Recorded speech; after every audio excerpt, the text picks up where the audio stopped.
compartir el estudio de la palabra de hoy, dado por el hermano Marcos Cabrera. Estudio en Romanos, por el hermano Marcos Cabrera. En el nombre de nuestro Señor Jesucristo, vamos a continuar nuestro estudio en la epístola del apóstol Pablo a los Romanos, en el capítulo 9. En los capítulos 9 al 11 vemos el triunfo nacional de Israel, o como dijimos, los resultados del Evangelio, pero en este caso para esa nación escogida. Este plan de salvación es muy completo y también glorioso.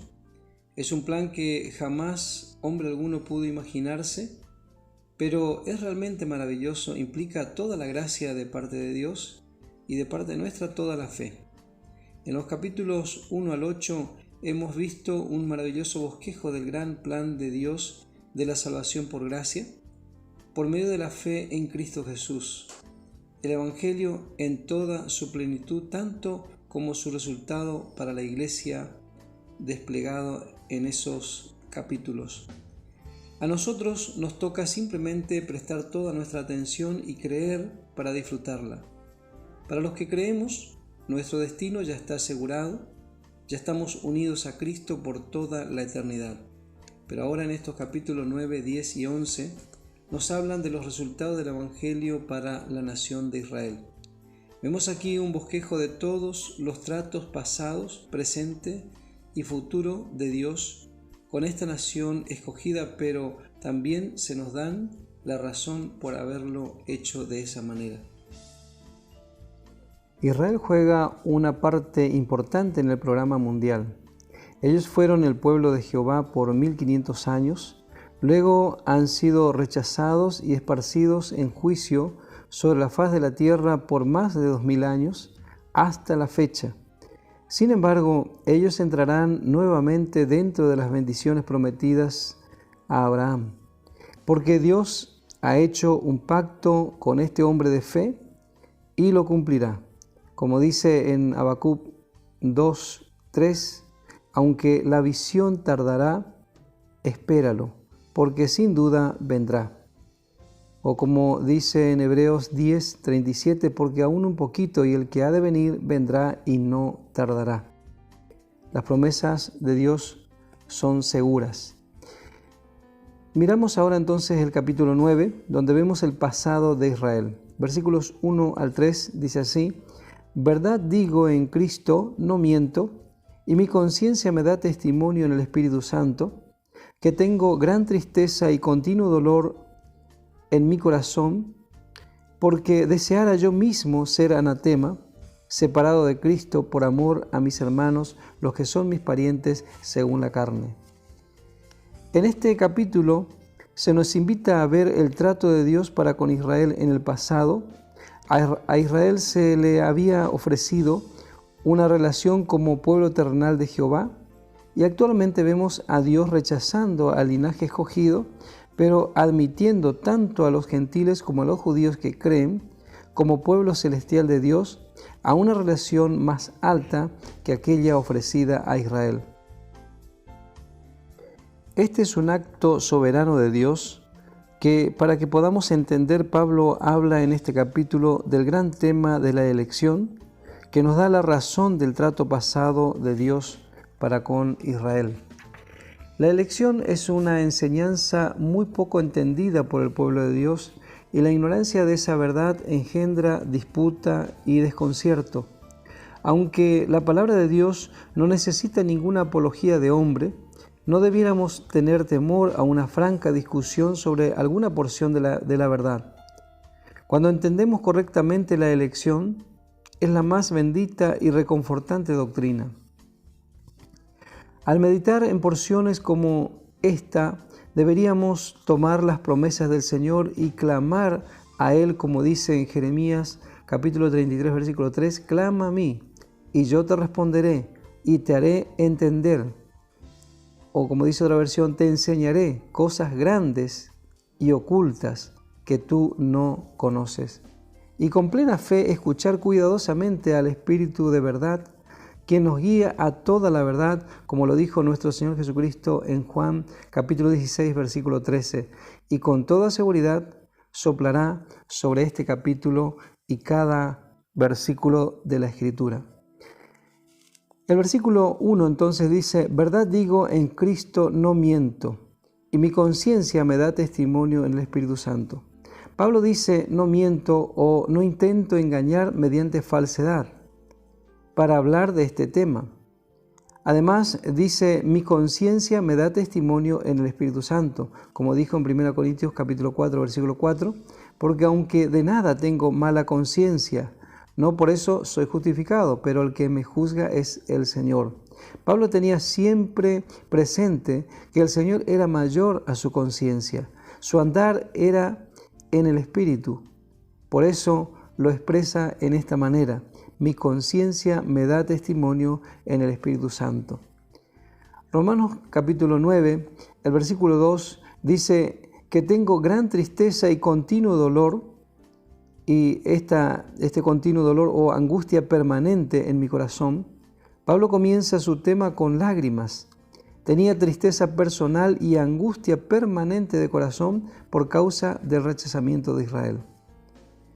Sigue diciendo el versículo 3, porque deseara yo mismo ser anatema, separado de Cristo por amor a mis hermanos, los que son mis parientes según la carne. En ningún momento Pablo echa la culpa a Dios, aunque sí, él desearía ponerse en lugar de Israel y recibir sobre él el castigo que corresponde a sus hermanos según la carne, como él declara. Cuando nosotros llegamos a sentir así por nuestros hermanos que están perdiendo su oportunidad y privilegio tocante a la verdad revelada, nuestro estado está cerca a nuestra posición. ¿Qué cambio rotundo vemos en Pablo? Como fariseo era duro, celoso, amargado, guardador de la ley, respirando amenazas y muerte, pero ahora vemos a Pablo benigno, amoroso, sirviendo a Jesús, aquel manso y humilde de corazón. Podemos decir que la vida de Cristo está de manifiesto aquí para la gloria de Dios. Ahora Él es un suave olor de Cristo. Seguimos con versículo 4 en adelante. Que son israelitas, de los cuales son la adopción, la gloria, el pacto, la promulgación de la ley, el culto y las promesas. Versículo 5. De quienes son los patriarcas y de los cuales, según la carne, vino Cristo, el cual es Dios sobre todas las cosas, bendito por los siglos. Amén. Desde el principio nos dice que Israel fue escogido divinamente. Las promesas del Antiguo Testamento fueron dadas a ellos. Aquí no se habla de la iglesia. La condición de los gentiles, vemos en Efesios capítulo 2, versículo 12, estaban sin Cristo, alejados de la ciudadanía de Israel, ajenos a los pactos de la promesa, sin esperanza y sin Dios en el mundo. Note el tiempo presente de los verbos.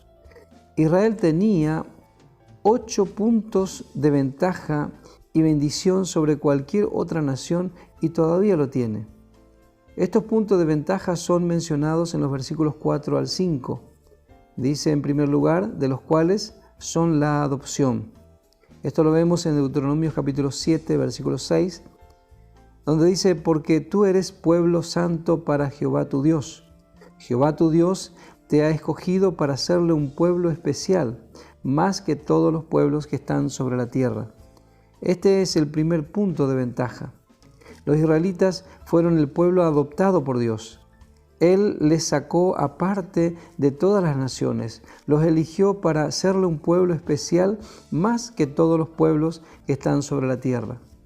El segundo punto dice: de los cuales son la gloria. La gloria le pertenecía a ellos. El punto tercero y cuarto son los pactos. Los pactos les pertenecían. Uno hecho con Abraham, el pacto de la promesa, y el otro pacto hecho con Moisés, es decir, la promulgación de la ley. El quinto punto de ventaja dice: de los cuales son el culto o servicio de Dios. Conectado con la ley era el servicio del tabernáculo y templo de Dios. El sexto punto de ventaja dice de los cuales son las promesas. Todas las promesas del Antiguo Testamento fueron dadas directamente a Israel. Nosotros, es decir, la Iglesia, hemos venido a través de este pueblo escogido. El séptimo punto de ventaja dice de los cuales son los patriarcas o los padres. Y estos son Abraham, Isaac y Jacob. El octavo punto de ventaja dice de los cuales, es decir, de estos patriarcas, según la carne vino Cristo, el cual es Dios sobre todas las cosas, bendito por los siglos. Amén. Cristo es el octavo y último de estos favores maravillosos para Israel y es el más grande de todos. Cristo vino de este pueblo escogido. Sin embargo, Israel, con estos 8 grandes puntos de ventaja, cayó de su maravilloso privilegio. Sigue diciendo el verso 6, no que la palabra de Dios haya fallado, porque no todos los que descienden de Israel son israelitas. En esta edad, ellos están repudiados y rechazados de parte de Dios. Sin embargo, note que la palabra de Dios no ha fallado, bien que a primera vista parece ser burlada, pero no. Dios siempre ha tenido y tiene todavía un remanente en Israel. Al final de este verso da la razón de por qué concluye que la palabra de Dios no ha fallado, diciendo, porque no todos los que descienden de Israel son israelitas, dice el verso 6. Dios comprueba que había una elección sacada dentro de la misma nación, por quienes las promesas fueron apropiadas y las bendiciones gozadas. El verso 7 dice, ni por ser descendientes de Abraham son todos hijos, sino en Isaac te será llamada descendencia. Esa era la promesa. Los verdaderos hijos de Abraham son aquellos de la promesa. Como se le dijo, en Isaac te será llamada descendencia. Es cierto que Abraham fue el ascendiente natural de un linaje carnal, pero él es padre solo de todos aquellos que creen, sean que ellos pertenezcan al linaje carnal o no. Y finalmente, de aquellos del linaje carnal que creen que Dios cumplirá todas las promesas del Antiguo Testamento en cuanto a bendiciones terrenas se refieren. Pero ellos deben recibir la simiente, la cual es Cristo, por medio de quien todas estas bendiciones abrahámicas serán obtenidas. Claramente vemos que estas promesas realmente fueron dadas a Cristo como la cabeza de una nueva creación. Y aquí está la oportunidad para todos, si queremos formar parte de esa nueva creación, lo que tenemos que hacer es aceptar la simiente, aceptar a Cristo como nuestro Salvador.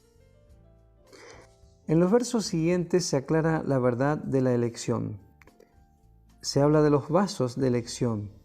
Versículo 8 y 9 leemos, esto es, no los que son hijos según la carne son los hijos de Dios, sino que los que son hijos según la promesa son contados como descendientes. Porque la palabra de la promesa es esta, por este tiempo vendré y Sara tendrá un hijo. Ismael era el primer hijo de Abraham, pero Dios llamó la simiente abrahámica a través de Isaac, no a través de Ismael. Por eso Isaac no nos habla de una nueva creación. Él fue el segundo hijo y nació cuando Abraham y Sara ya estaban como muertos en cuanto a posibilidades de engendrar hijos. En consecuencia, su nacimiento fue completamente de Dios, es decir, por la palabra de la promesa. Verso 10 al 12 dice, y no solo esto, sino también cuando Rebeca concibió de uno, de Isaac nuestro padre. Pablo cita el caso de Esaú y Jacob para enseñarnos más sobre el mismo tema de la elección. El verso 11 dice, pues no habían aún nacido, ni habían hecho aún ni bien ni mal, para que el propósito de Dios conforme a la elección permaneciese, no por las obras, sino por el que llama. Se le dijo, el mayor servirá al menor. Otra vez vemos en figura la elección de la nueva creación cuando dijo, el mayor servirá al menor. Y el verso 13 dice, como está escrito, a Jacob amé, mas a Esaú aborrecí. Es cierto que Dios dice, amé a Jacob y a Esaú aborrecí, en Malaquías capítulo 1, versículo 1 al 2, pero esto fue dicho muchos años después que ellos habían manifestado su naturaleza. Esaú representó la simiente carnal, el Adán viejo. Jacob nació segundo y representó el linaje espiritual, el último Adán. Dios no escoge nada de la vieja creación, ni de Abraham, ni de Isaac, ni de Jacob, ni de Israel, ni de ninguna otra nación. Esta es la verdad que debemos entender. Todos fueron, según la provisión de Dios, puestos a muerte con Cristo como el sustituto y su representante en su muerte en la cruz. Claramente podemos ver que la nueva creación realmente es la elección. Los que forman parte de esta nueva creación son nacidos de nuevo de la simiente espiritual, y esto por el poder del Espíritu Santo. Cristo en resurrección es la cabeza de la nueva creación, que es la raza elegida o escogida. En Efesios capítulo 1, versículo 4 dice, según nos escogió en Él antes de la fundación del mundo. Y note que dice, nos escogió en Él. Es realmente maravilloso cuando podemos ver esta verdad en la palabra de Dios, ya que cualquier hombre perteneciente a la vieja creación puede en cualquier momento pasar de Adán, su vieja cabeza, a Cristo, la nueva cabeza, el hombre electo, sencillamente por fe en la palabra de Dios. Así todos los que creen en el Evangelio son elegidos. Y se puede decir que el mayor servirá al menor, como en Génesis 25-23, porque la vieja creación debe servir al hombre nuevo. En el versículo 14, Pablo hace la pregunta que naturalmente viene al corazón humano. ¿Qué pues diremos? ¿Que hay injusticia en Dios? Es decir, ¿tiene Dios el derecho de actuar soberanamente en este asunto? Y él mismo responde, en ninguna manera hay injusticia en Dios.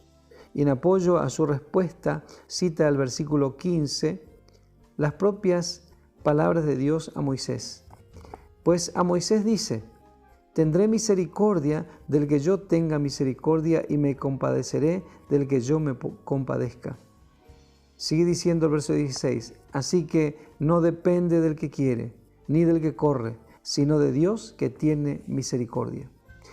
Cuando llegamos a comprender esto es sencillo, pero es aceptable solo al corazón contrito, sea entendido o no. Por el solo hecho que es la palabra de Dios. El Señor tiene encerrados a todos los hombres para aceptar su gracia. No hay otra cosa para hacer. Él no ha tenido misericordia del hombre viejo. No le muestra ninguna compasión. El hombre mereció la muerte por su rebeldía en el universo de Dios. Fue juzgado, hallado culpable, ejecutado, pero en el Calvario, en la persona de Jesucristo. Además, como es notado, el hombre no necesita procurar hacer algo para merecer el favor de Dios, porque no lo puede ganar en ninguna manera. No depende del que quiere ni del que corre, dice el verso 16. Y aunque no es bueno procurar merecer el favor de Dios, no es malo desear el favor de Dios. Pero Dios nos mostrará misericordia solo cuando reconocemos que no merecemos nada y aceptamos a su Hijo como nuestro sustituto. Entonces Él viene con abundante misericordia. Pero esta misericordia es para la nueva creación y por amor a su Hijo y su servicio efectivo en favor de ellos en la cruz. El verso 17 sigue diciendo, porque la Escritura dice a Faraón, para esto mismo te he levantado, para mostrar en ti mi poder y para que mi nombre sea anunciado por toda la tierra. Este versículo es justamente más de lo mismo, solo que en otra fase. Faraón es una figura notable del obstinado y pecaminoso hombre viejo que rehúsa totalmente rendirse a Dios. El viejo hombre no dirá sí a Dios, él es nacido de esta manera.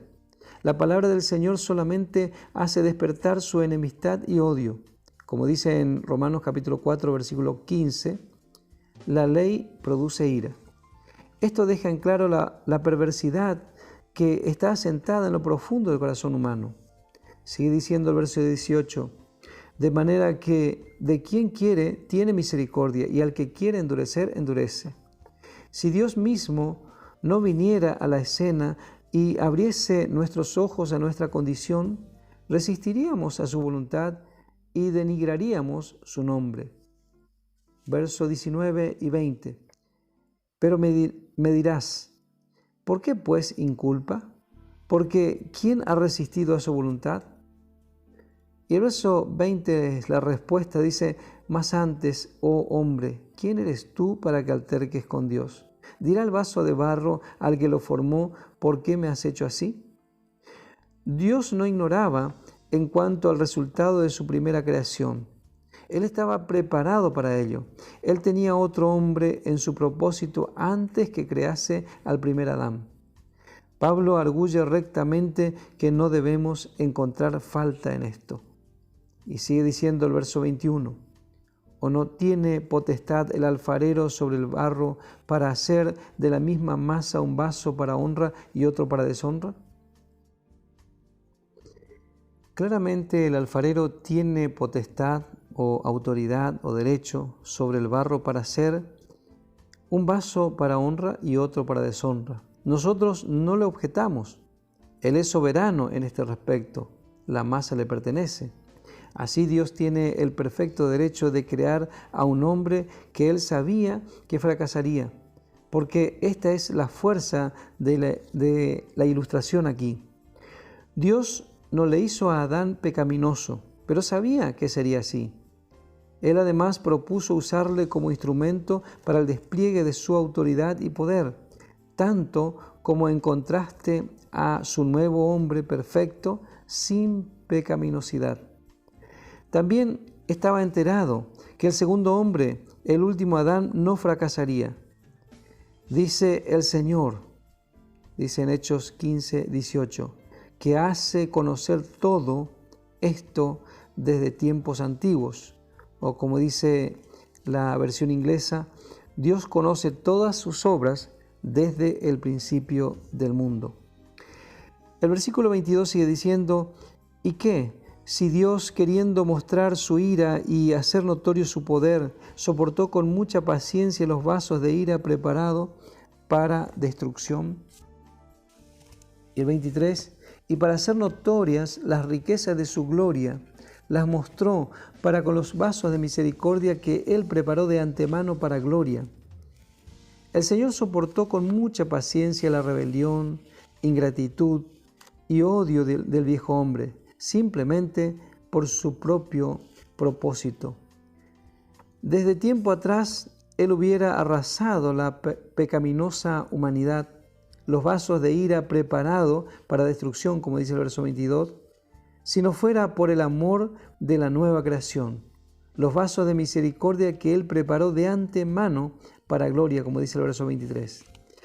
Y el verso 24 sigue diciendo, a los cuales también ha llamado, esto es, a nosotros, no solo de los judíos, sino también de los gentiles.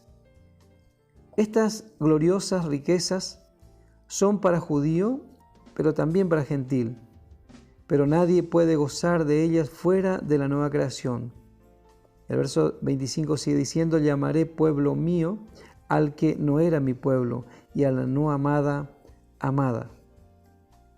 Como también en Oseas dice, llamaré pueblo mío al que no era mi pueblo, y a la no amada, amada. Verso 26.